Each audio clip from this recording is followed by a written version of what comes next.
Hey, welcome back, everybody. This is James Dowdy, Blue Collar Champions Podcast. It's episode number 6. It's been a little while. Just trying to play catch up on my end. Yeah, especially after number 5 was a pretty emotional one for me. So just had to, get in a good space, get in touch with some old friends, get around some strong, positive men and allow ourselves a little time to grieve over a good friend. So so getting back at it. Number 6, episode number 6, we're going to talk chapter 2, faith and persistence. A couple topics I want to talk about before that. Toxic people and self-improvement. Sometimes I just take things that I run across that week in my daily life and say, okay, this is something good to talk about as far as in an organization, working for yourself. We all know them, we all work with them, we've all been around them, we all continue to work with them. Sometimes we have to have those relationships. So how do we deal with them? And how do we move forward with that? And then, of course, self-improvement is exactly what it sounds like, self-improvement. So I'm going to try and make this one quick today. I'm going to go through a lot of information. And then I did really want to go into, because this is, Blue Collar Champions podcast, the whole premise was that as blue collar people, we are able to create sustainable wealth. We're able to create generational wealth. We're able to create fantastic retirements for ourselves. There's a couple key core principles. 1, spend less than you earn. 2, make sure you pay yourself first. So save, and save has a lot of different meanings.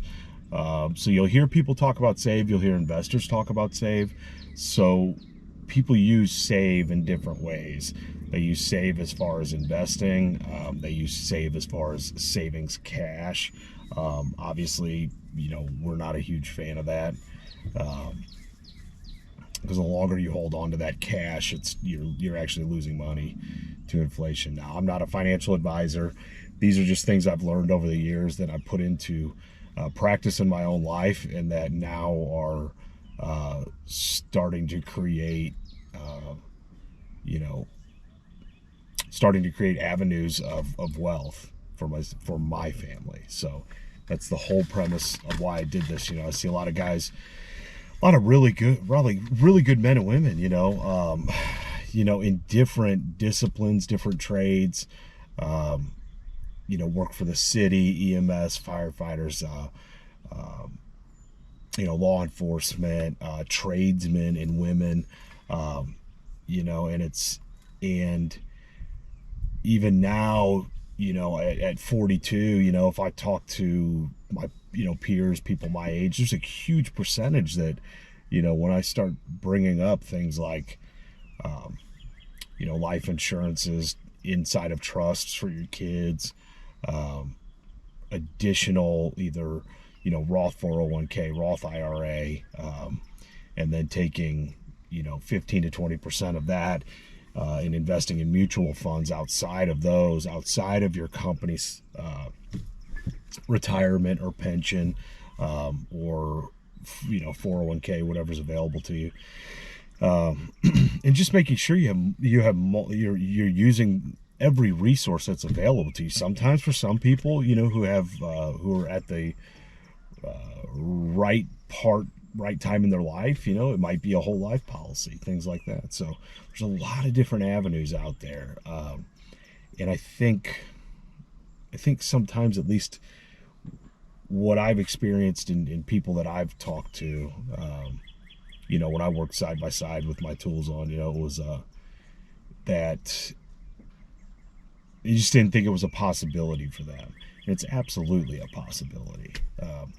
We just have to tame, that thing called a budget, and actually get that written down so that we know exactly where that money's going. Otherwise, it's just going to go wherever well, wherever we want, but wherever it wants to go, you know, wherever we want it to go at any given time, without thinking, hey, I need to have a plan for this, you know. The majority of things that are of any consequence in our lives we don't go into without a plan. So why would we not do that with our income? Why would we not do that with our retirements? Why would we not do that creating a business? Why would we not do that creating multiple sources of income? So that's really, I just want to touch on that. So yeah, if you see me, little backstory. So if you see me, like, obviously recording in the truck, it's Warp Truck, blue collar. This is it, you know.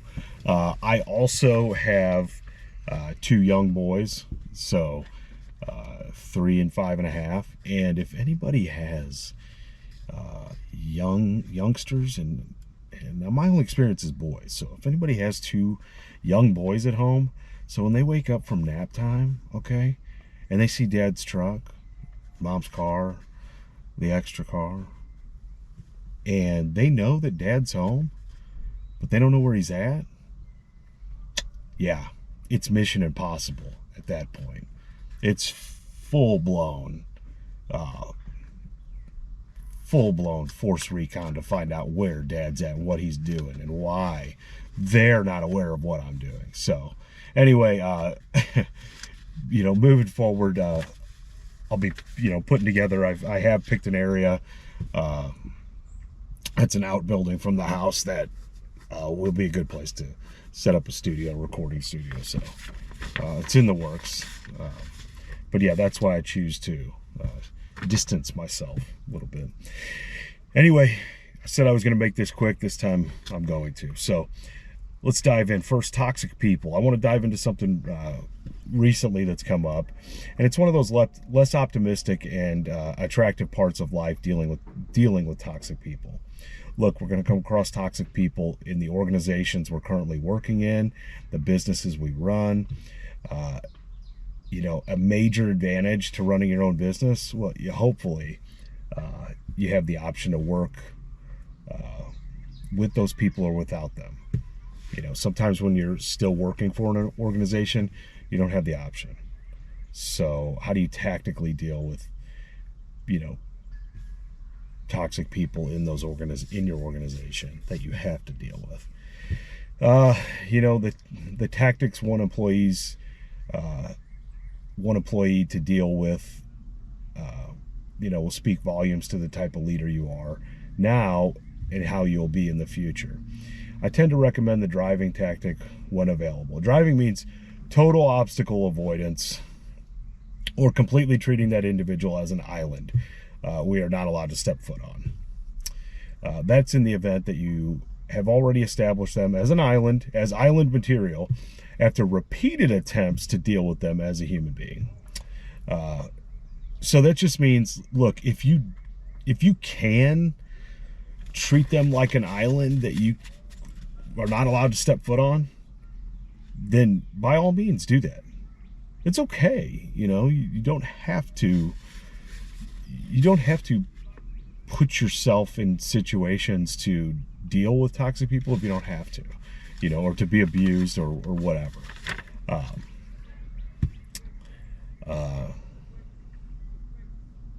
My other tactic is to do unto others, or assertive driving. This means I deal with toxic people the same way they deal with others. You know, I just tend to give them back what they put out into the world, or talk to them directly the way that they would talk about others passively. You know, so if I don't agree with whatever their rant is for the day, or who they decide to put down, you know, then I tend to stand up for people and tend to just tell them exactly what my thoughts are, you know, and I question where they derive their information from, or their hypothesis, and then I just tell them that I disagree, and then you can simply walk away. It's that easy, because that doesn't take me any mental energy or ability, but it tends to drive people nuts in that situation. So I'm not saying that's the right approach, or the right approach for you. It's just one that I've adopted as I get older, and I get I just get less passive when it comes to, especially when it's somebody putting other people down in an organization. You know, you don't know what they're going through. You don't know you don't know the backstory, and there's always three sides to that story. I see others that avoid confrontations or try to take the higher road by not engaging. You know, the older I get, the more I'm apt to engage this level of showmanship just for the pure principle of it.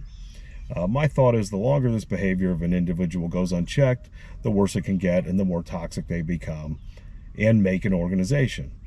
It only takes one bad apple to ruin the whole bunch. It doesn't mean I go out of my way to intentionally stay engaged with this individual. I just don't avoid him any longer in meetings or engagements that can't be avoided and just reflect his behavior back to him. Recently, it's come to my attention. You know, some people wonder why somebody's in such a bad mood all the time and confrontational. I assume it's working. It's working for me. Don't assume that this is a passive approach either. I will call them as acting rude or indignant to people and to not treat others this way. I'll be detailing a different approach. So feel free to call others out also. Allow the other members of your team to be inspired to not allow that behavior in your organization. A lot of times people look towards owners of a company or managing directors to make these calls, and you have to realize sometimes people don't mind the chaos if the mission is getting accomplished, no matter how well or how poor. So to sum it up, I'm a big fan of self-correcting your team or organization. Give toxic people the opportunity, to change or grow and get better in your team environment, or make it clear they will maroon themselves on an island. And believe me, it can get lonely on an island with no one helping. Hunt, fish, create shelter, fire, agriculture. Now it's all on you. Don't become an island, and if your job entails you must be some sort of island, be a beautiful oasis that is positioned on a heavy trade route where all sorts of people must stop by your shores due to the multitude of services you render, assistance you offer, and there is nowhere else they would rather stay and spend their hard-earned money for the great services you render.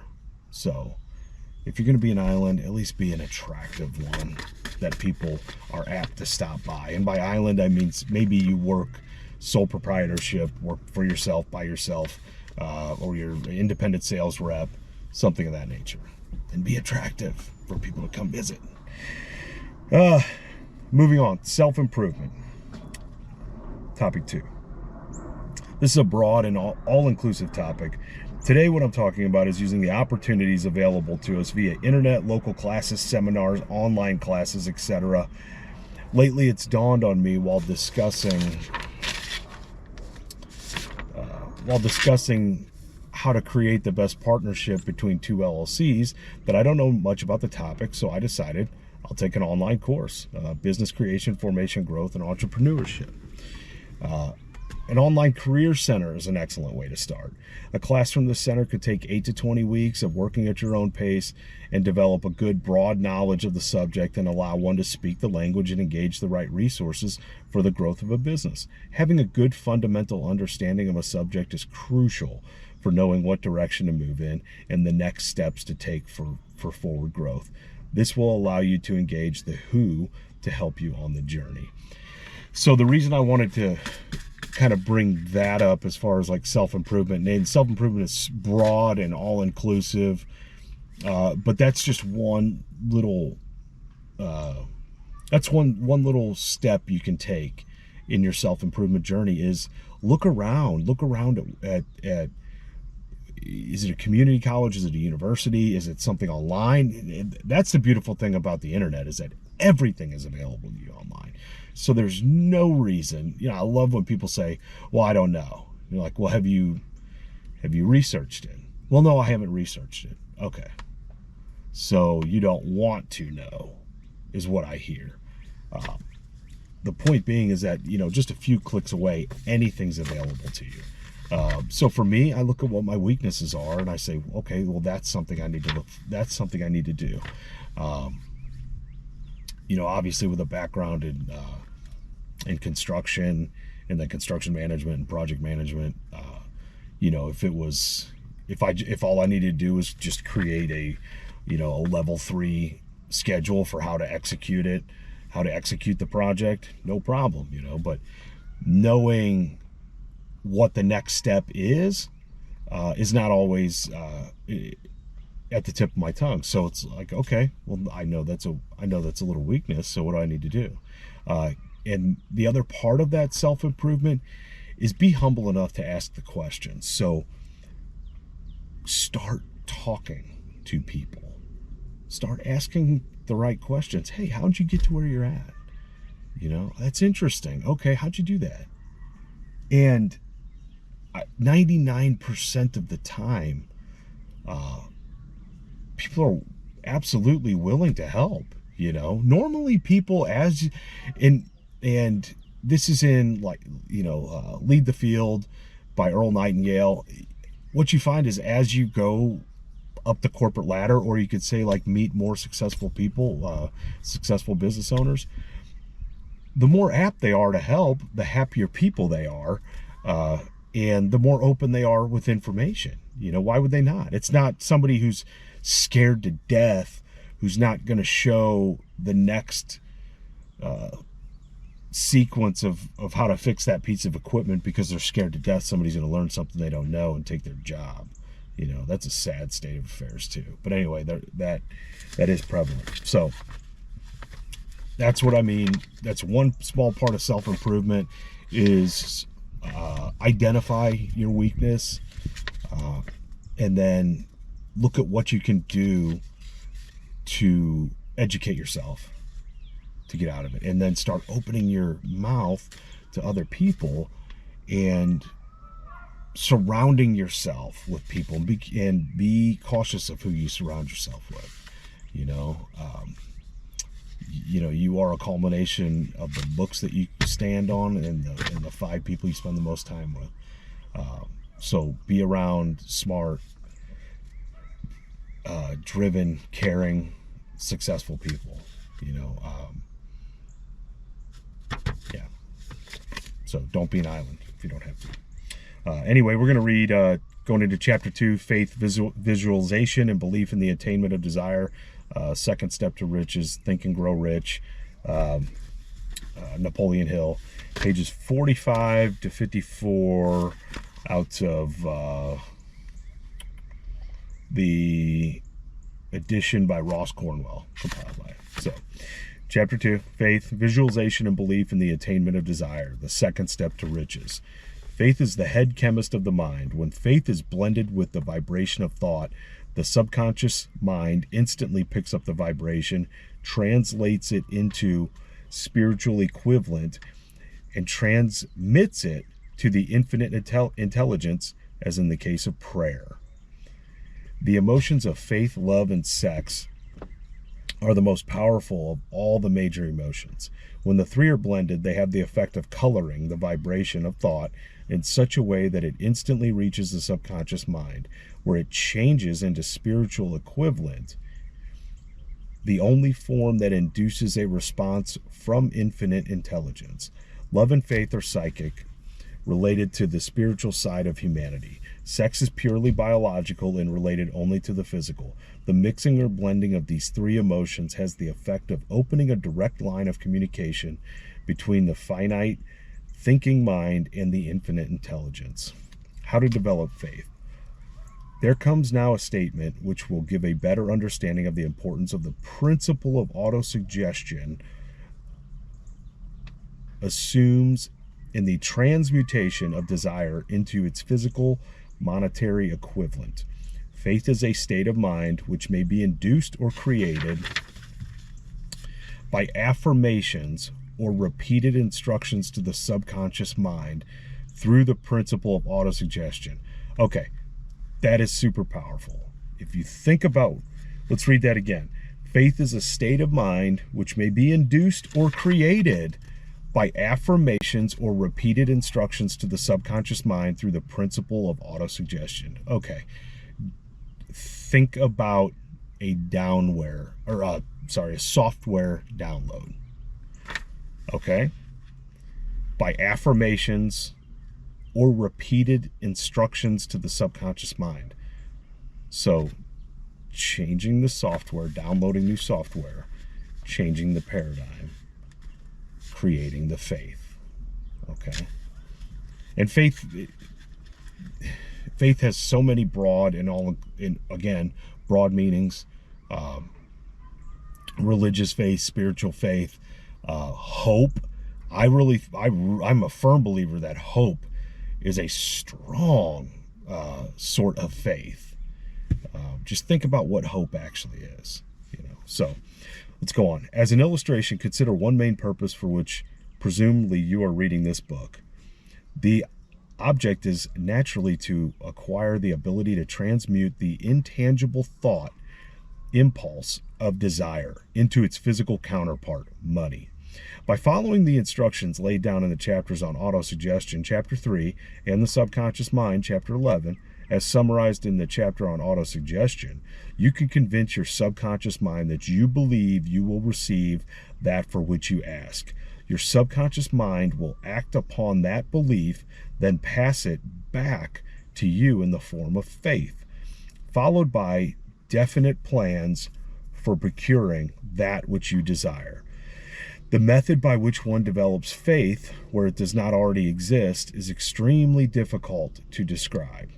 Almost as difficult, in fact, as it would be to describe the color of red to a blind person who has never seen color and has nothing to which to compare what you describe. Faith is a state of mind which you can develop at will after you have mastered the 13 principles in this book, because it is a state of mind which develops through voluntary application and use of these principles. Repetition or affirmation of orders to your subconscious mind is the only method of voluntary development of the emotion of faith. Perhaps the meaning will be made clear through the following explanation of how individuals sometimes become criminals. Stated in the words of a famous criminologist, when people first come into contact with crime, they abhor it. If they remain in contact with crime for a time, they become accustomed to it and endure it. If they remain in contact with it long enough, they finally embrace it and become influenced by it. Viktor Frankl, Man's Search for Meaning. I'm in the middle of it right now. My goodness. That short paragraph sums up what is his account of the Holocaust camps. Amazing. Read it, listen to it. Yeah, it's amazing.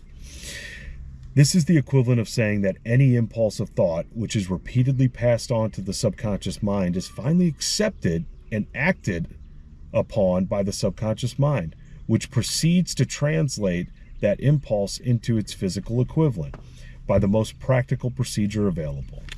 In connection with this, consider again the statement: all thoughts which have been emotionalized, given feeling, and mixed with faith begin immediately to translate themselves into their physical equivalent or counterpart.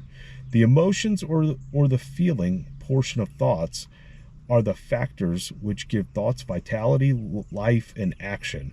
The emotions of life, or of faith, love, and sex, when mixed together with any thought impulse, give it greater action than any of those emotions can do singly. It is not only those thought impulses which have been mixed with faith, but those which have been mixed with any of the emotions, any of the positive emotions, or any of the negative emotions, that can reach and influence the subconscious mind.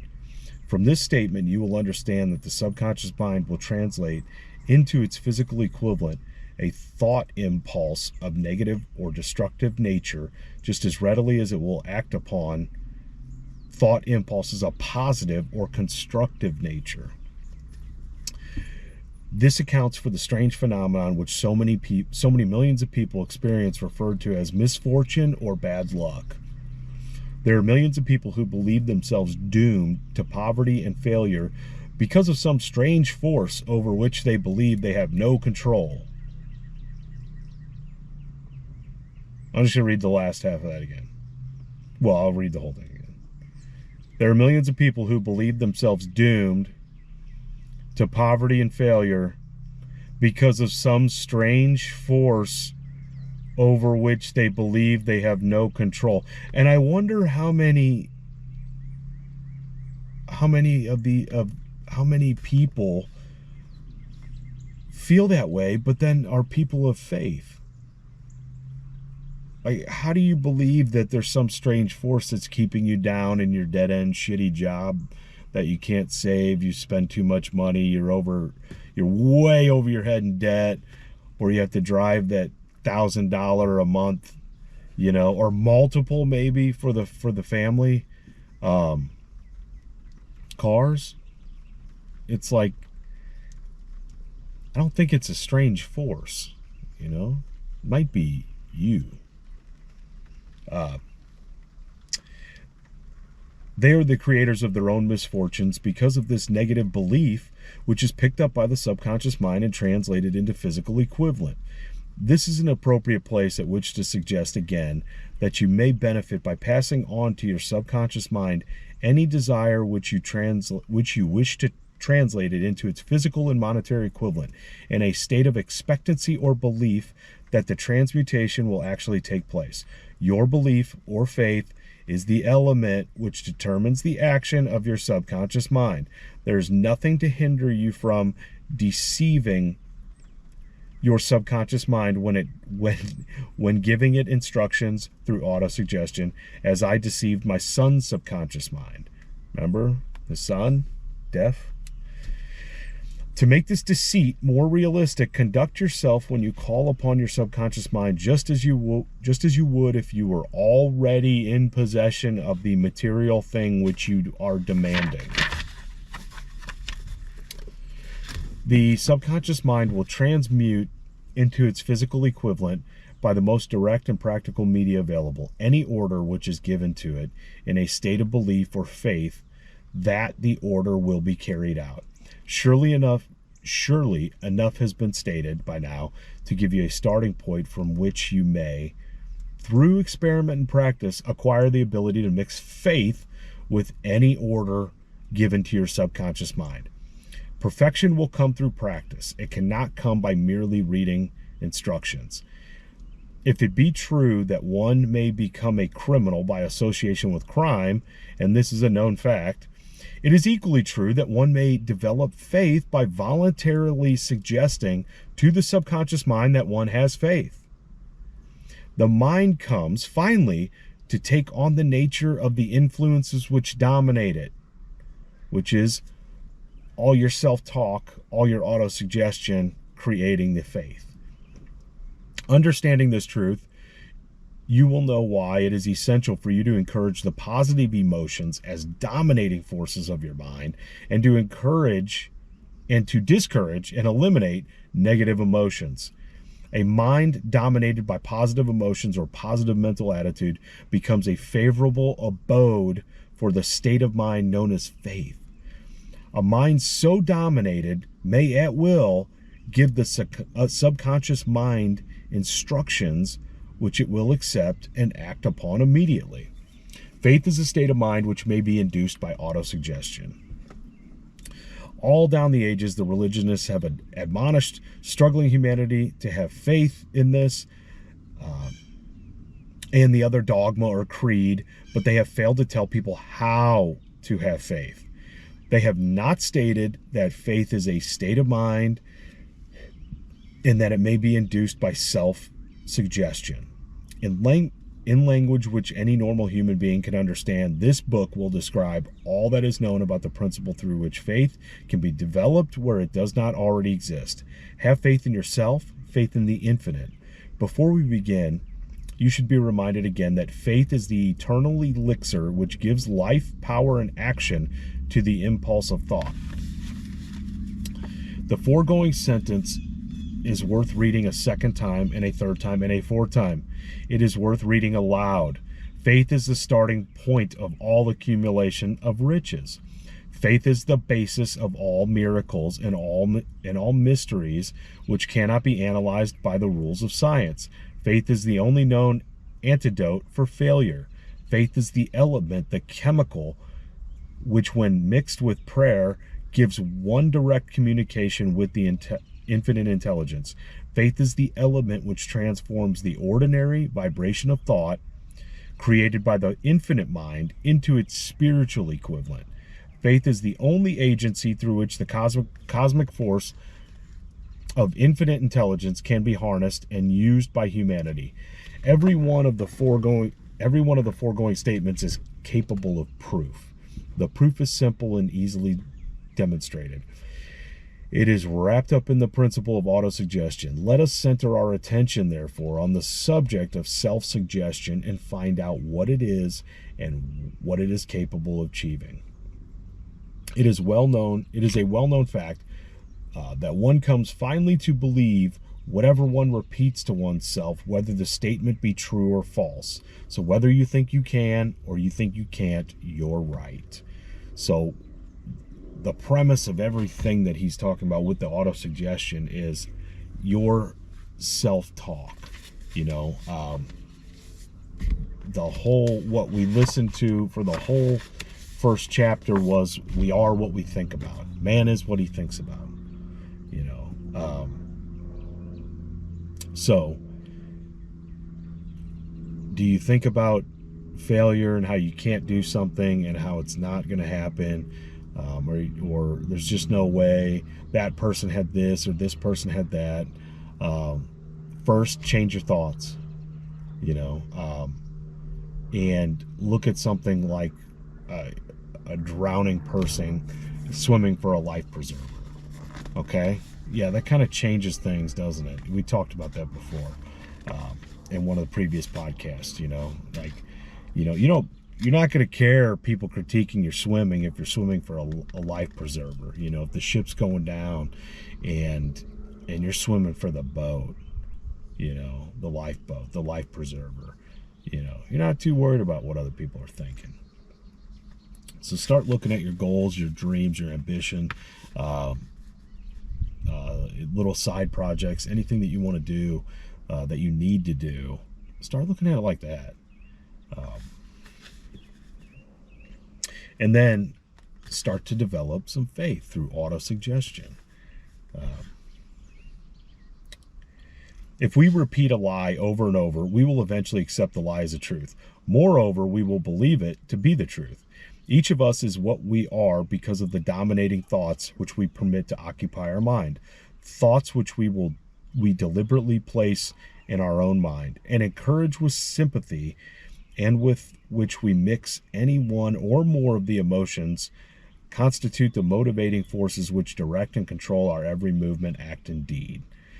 Comes now a very significant statement of truth. Thoughts which are mixed with any of the feelings or of emotions constitute a magnetic force which attracts other similar or related thoughts. Think about that. A thought thus magnetized with emotion may be compared to a seed which, when planted in fertile soil, germinates, grows, and multiplies itself over and over again until that which was originally one small seed becomes countless millions of seeds of the same kind. All human experience and all human thinking occurs in an environment, in a universe saturated with radiated energy and signals, from gravity to magnetism, from cosmic rays to infrared rays to visible light, sound waves, radar, shortwave radio, and television signals. We live in a world constantly bombarded by vibrations of energy, though we can perceive directly only the tiniest portion of them.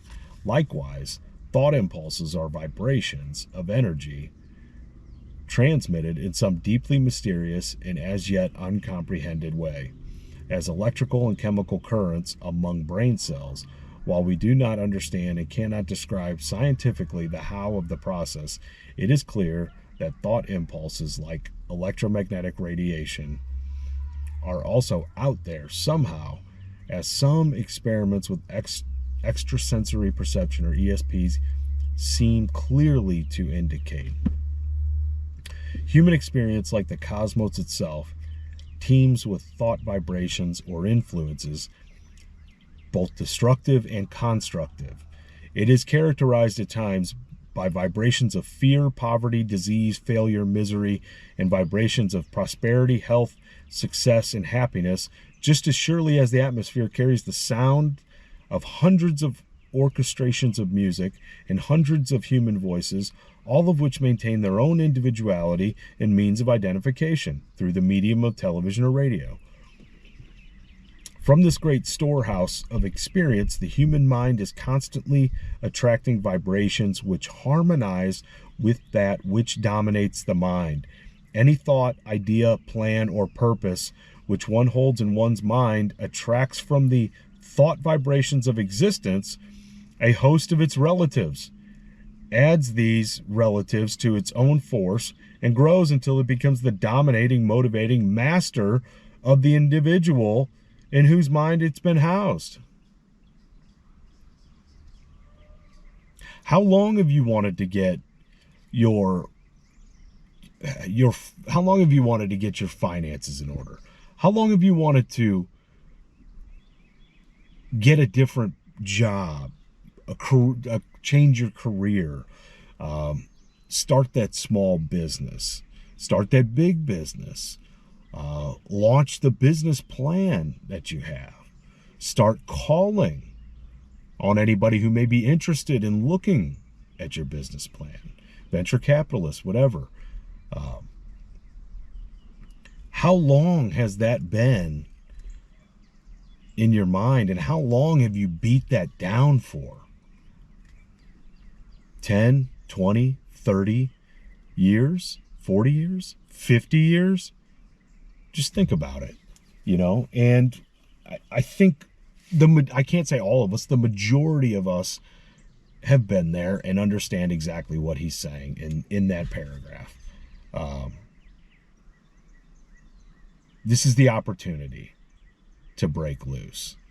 This is the opportunity to break free. This is the opportunity to get your house in order and start a different path in your life, and I think, where he's going with obviously creating the faith, is the difference between fear and faith.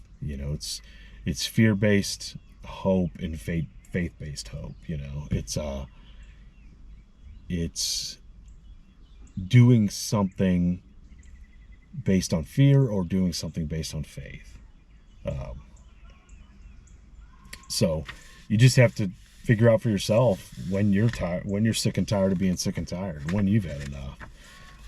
When you're ready to walk through the fear of what others are going to think. Like, for instance, this will morph and this will modify. This platform will change. The studio will change. And it's all good. That's progression. You know what I mean? Everything that we do in life, it doesn't just appear. The corporation you work for, the company you want to start, maybe the company you built or you've already built and you want to do something else. That none of that happened overnight. You didn't get to where you're at overnight. So maybe now it's a process of figuring out, okay, how did you get there, and what are the wins that it took to get you there? What's the self-defeating thoughts keeping you somewhere? Because I think sometimes in life we get somewhere and then we get caught and we get stuck. And so really start to take a look at that, and do some self inflection and really start to diagnose some of that. So now let us get back to the starting point and become informed as to how the original seed of an idea, plan, or purpose may be planted in the mind. The information is easily conveyed, and any idea, plan, or purpose may be placed in the mind through repetition of thought. This is why you are asked in the next few pages to write out a statement of your major purpose or definite chief aim, commit it to memory, and repeat it aloud day after day until these vibrations of sound have reached your subconscious mind. We are what we are because of the vibrations of thought which we pick up and register through the stimuli of our daily environment. Resolve to throw off the influences of any unfortunate environment you may have grown up in or now you find yourself in, and build your own life to order. Taking inventory of mental assets and abilities, you will discover that your greatest weakness is lack of self-confidence. This handicap can be surmounted timidly translated into courage through the aid of the principle of autosuggestion.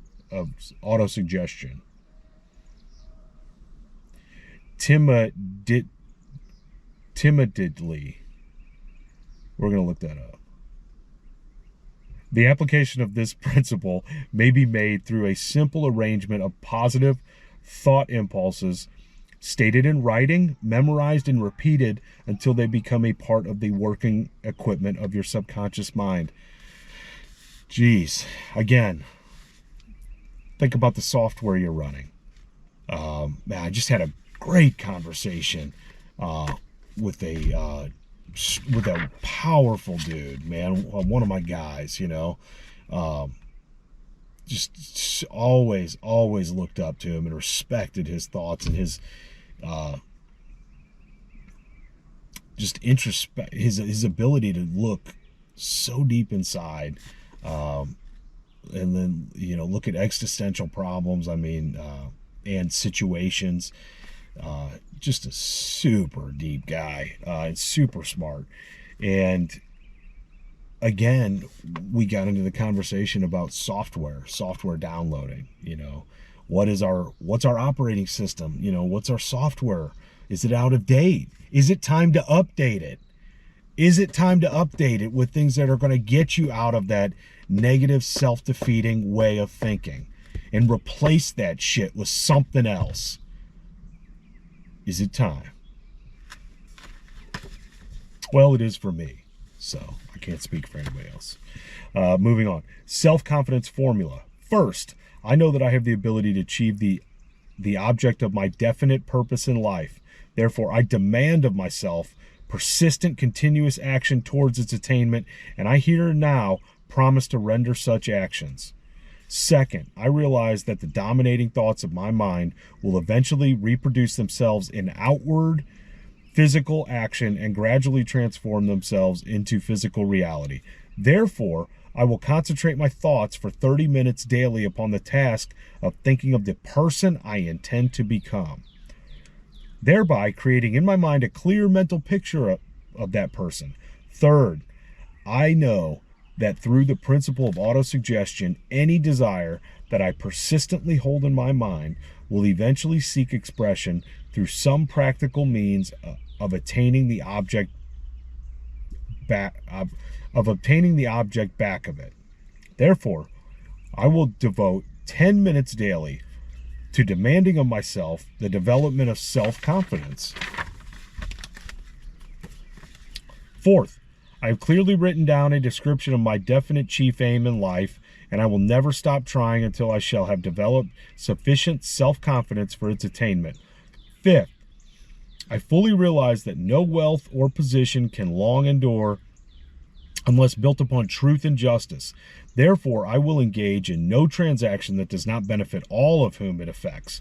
I will succeed by attracting to myself the forces I wish to use and the cooperation of other people. Remember the island? Right. This is not, trust me, this is not a journey that you're gonna do alone. Okay, you're gonna create your tribe. You're going to build your tribe of people. It's going to happen whether you like it, whether you don't like it, whether you're an introvert, extrovert. It's going to happen. It's going to happen as fast as you want it to, or as slow as you want it to. But being, positive, maintaining a healthy, positive outlook, and being humble and asking the right questions, and telling people, hey, here's what I'm looking for, and here's what I'm looking to do. Do you know anybody that does that? Oh, as a matter of fact, I do. Matter of fact, I know 3 people. So that's exactly how that happens. 6th, I will sign my name to this formula, commit to it, memory, and repeat it aloud once a day with full faith that will gradually influence my thoughts and actions so that I will become a self-reliant and successful person. Back of this formula is a law of nature which no one has yet been able to explain. It has baffled the scientists of all ages. The psychologists have named it the law of autosuggestion, and let it go by that. The name by which one calls this law is of little importance. The important fact is how it works for the glory and success of mankind if it is used constructively. On the other hand, if it's used destructively, it will destroy just as readily. In this statement may be found a very significant truth, namely, those who go down in defeat and end their lives in poverty, misery, and distress do so because of negative application of the principle of autosuggestion. The cause may be found in the fact that all impulses of thought have a tendency to clothe themselves in their physical equivalent. So yeah, it's the negative mousetrap over and over and over and over. And then listen to that. All impulses of thought have a tendency to clothe themselves in their physical equivalent. So we'll physically manifest all of that negative self-talk that we put out. The subconscious mind, the chemical laboratory in which all thought impulses are combined and made ready for translation into physical reality, makes no distinction between constructive and destructive thought impulses. It works with the material we feed it through our thought impulses. The subconscious mind will translate into reality a thought driven by fear just as readily as it will translate into reality a thought driven by courage or faith. The pages of medical history are rich with illustrations of cases of suggestive suicide. A person may commit suicide through negative suggestion just as effectively as any other means. In a Midwestern city, a man by the name of Joseph Grant, a bank official, borrowed a large sum of bank's money without the consent of the directors. He lost the money through gambling one afternoon. The bank examiner came and began to check the accounts. Okay. I hope if you're listening to this, we're not addressing taking loans and gambling them away. I really, really hope we've progressed just a step beyond that to where when and if we need to take a loan for some sort of reason, it's going to have benefit for us, the family, the business, and we're not going to gamble with it, okay? We're going to clearly, concisely invest that in whatever tool, product, service we need in order to grow, take the next step to the next level. If it is gambling, get some help. One afternoon, the bank examiner came and began to check the accounts. Grant left the bank room, took a room at a local hotel, and when they found him 3 days later, he was lying in bed, wailing and moaning repeatedly over and over these words, "My God, this will kill me. I cannot stand the disgrace." In a short time, he was dead. The doctors pronounced the case of mental suicide. Just as electricity turns the wheels of industry and renders useful service if used constructively, or can snuff out life if used improperly, so will the law of autosuggestion lead you to peace and prosperity, or down into the valley of misery, failure, and death, according to your degree of understanding and application of it. If you fill your mind with fear, doubt, and unbelief in your ability to connect with and use the forces of infinite intelligence, then the law of autosuggestion will take this spirit of unbelief and use it as a pattern by which your subconscious mind will translate it into physical equivalent. This statement is as true as the statement that 2 and 2 equals 4. Like the wind which carries one ship east and another west, the law of autosuggestion will lift you up or pull you down according to the way you set your sails of thought. The law of autosuggestion, through which any person may rise to altitudes of achievement which stagger the imagination, is well described in the following verse.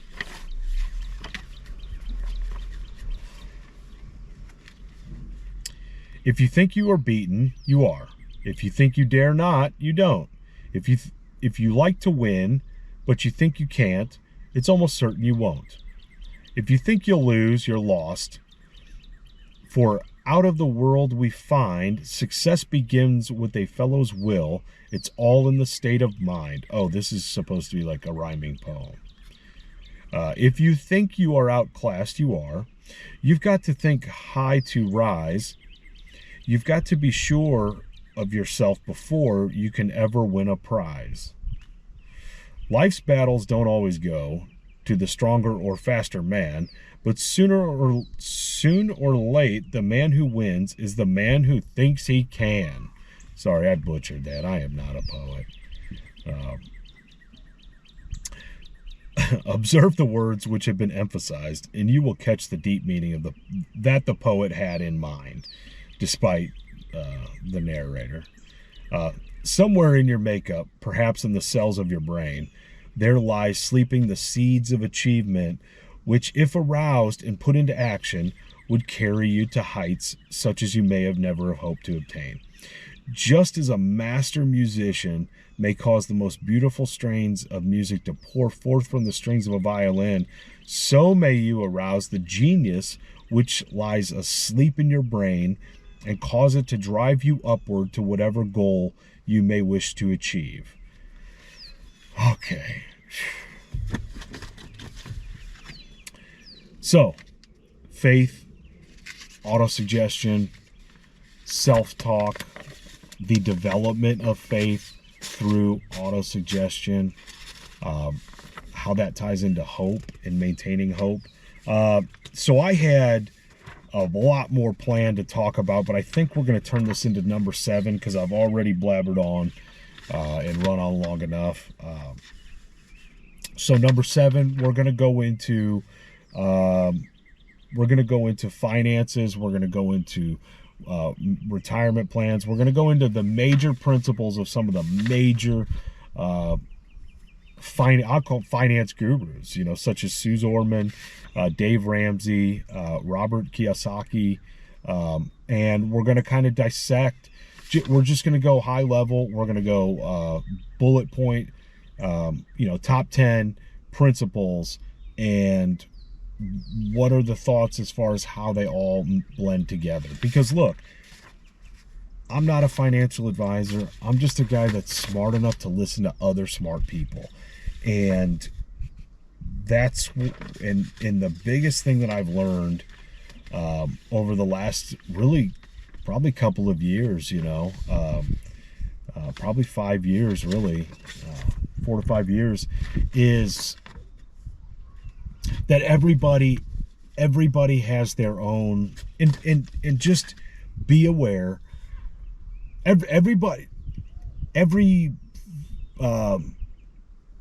financial guru's plan is their plan. That's their plan. That's their brand. That's their process. All of them, from what I can tell, are good. People have different opinions. Different financial wealth creators have different opinions. Some are targeting different socioeconomic levels.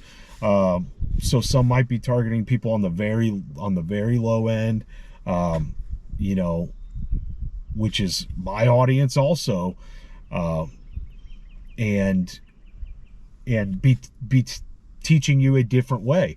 I think it's a great process, but there may be tiers in how you want to approach that.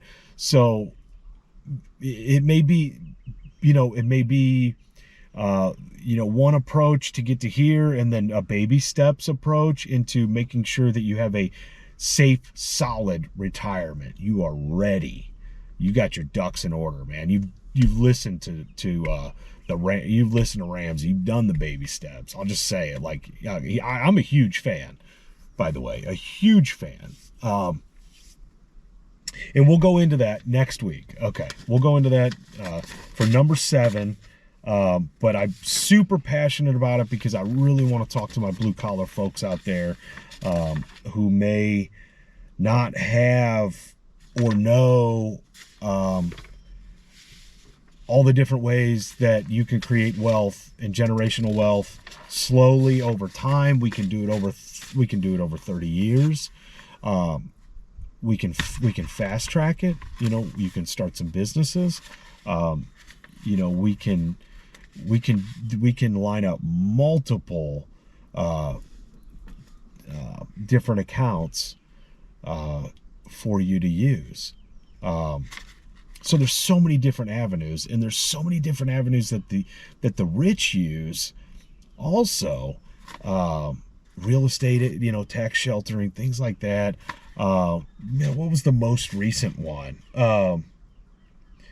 Tax loss harvesting. So yeah, I don't even know if we'll go into that one. That one's pretty in depth. Look it up if you want. Tax loss harvesting. But again, it's a way of writing off losses, but then using laws that are in place to transfer that from one to the other.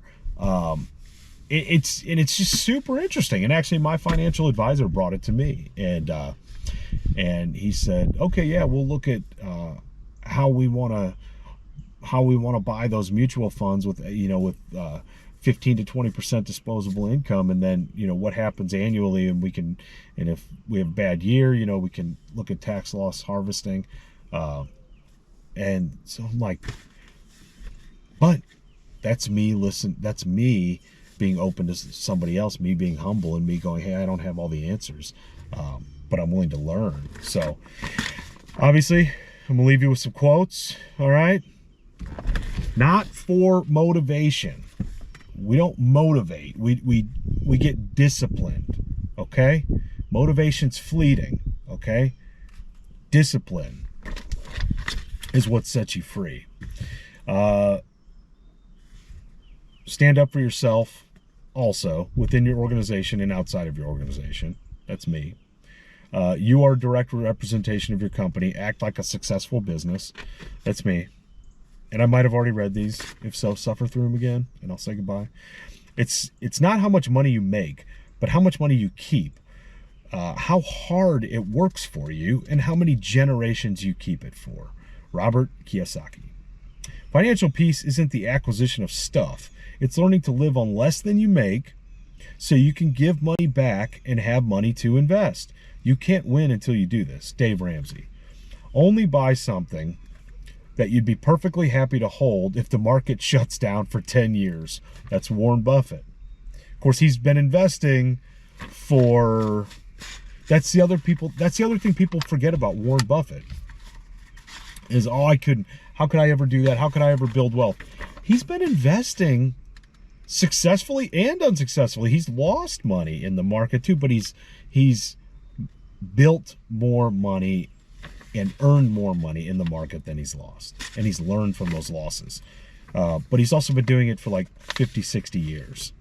So let yourself off the hook. If you're just getting started now, cool. No time like forever. Obviously, you guys know, I talk a lot about physical. Go here. Let me come back to it. Let's get through the quotes. the stock market is designed to transfer money from the active to the patient. Think about that. In and out, buy, sell, buy, sell, buy, sell. It's designed to transfer money from the active to the patient. Investing should be more like watching paint dry. Oh, I'm sorry, that was Warren Buffett. Money from active to the patient.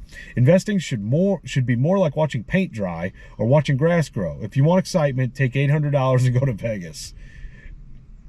Paul Samuelson.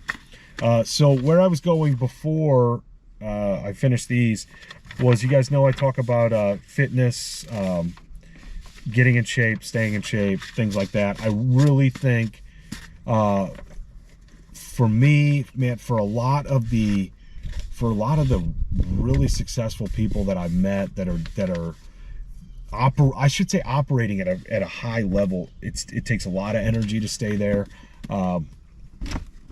and they work physically to be there, you know. So when my alarm goes off at 3:30 and I'm up on the treadmill and I'm uplifting, and when it's time, you know, at night during the week, to hit the mats, you know, and all the young killers come up from striking training and then hit the mats, you know, it's game on. But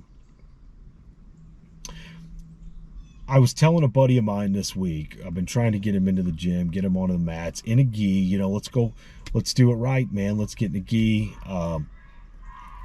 Let's get in a gi. And the hardest steps you're ever going to take, the hardest walk is going to be the first time you walk through those doors. Get that first time out of the way. So what I mean is break the glass, you know. We see the axe in the hallways, you know what I mean. You see the fire extinguisher, you see all that stuff put behind glass, break in case of emergency. Start looking at your life like that. You know, is it time to break through your comfort zone? It's gonna be comfortable to stay where you're at. It's gonna be comfortable to stay in debt. It's gonna be comfortable to spend frivolously. I mean, it's gonna be comfortable to a certain point. It's comfortable in the sense of like, oh, it feels so good to be on the beach, you know, with your friends or whatever, or taking this frivolous trip for no fucking reason, you know, to somewhere else. But are you paying cash? Are you out of debt? You know, are you down to your mortgages? Things like that. So anyway, it's uncomfortable to change from what you're doing, is what I'm saying. And I understand it. I get it. You know, but there's a saying in Brazilian Jiu-Jitsu, you know, which is, you know, the hardest belt anybody ever earns is their white belt. You know why that is? Because 99% of the population never walks through those doors to learn any sort of superpower. And that's really what it is. So that's what I mean. Like, the hardest belt, the journey of 1,000 miles starts with a single step. Let me come up with a 1,000 other cliched sayings. The point being is that don't wait until you're ready. If you wait until you're ready, you're never gonna be ready. Never. Start now. Make the change now. Small wins, small fundamental changes. No, I don't need that bullshit Starbucks 3 times a week. And I don't need to put that Starbucks on a credit card, because why are we not paying cash if you do want it?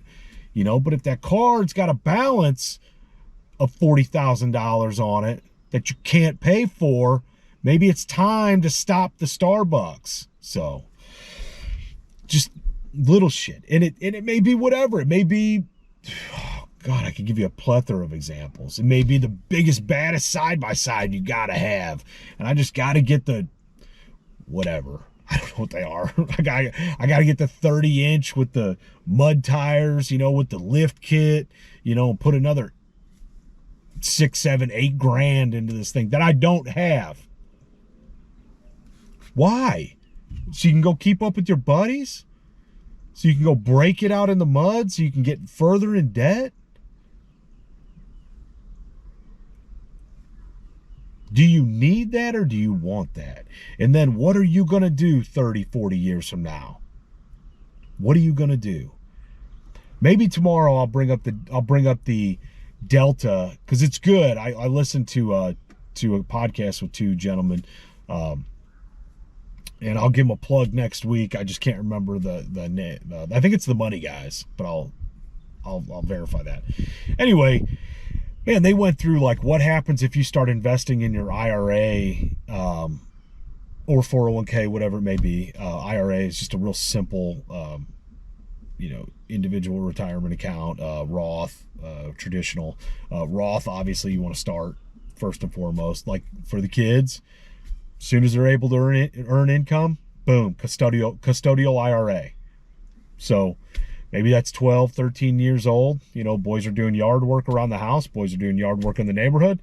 Boom, let's take that. Let's invest that in a custodial IRA. But they have to be earning money. So they have to be able to file taxes. Okay? That's something to think about. But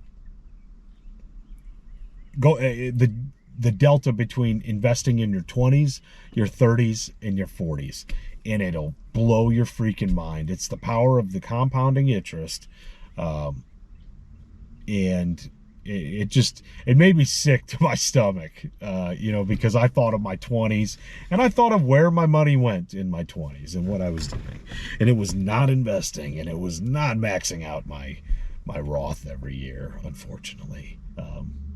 So with that, I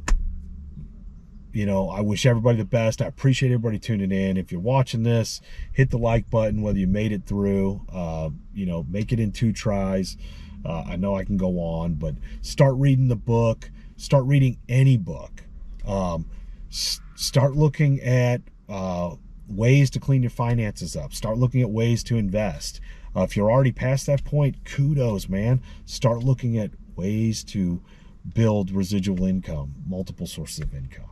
And we'll go into more depth. I don't have time to cover that all in one day. So everybody stay good, and remember, whole point, blue collar champions, create wealth, create a retirement, take care of our kids, and get after life. All right.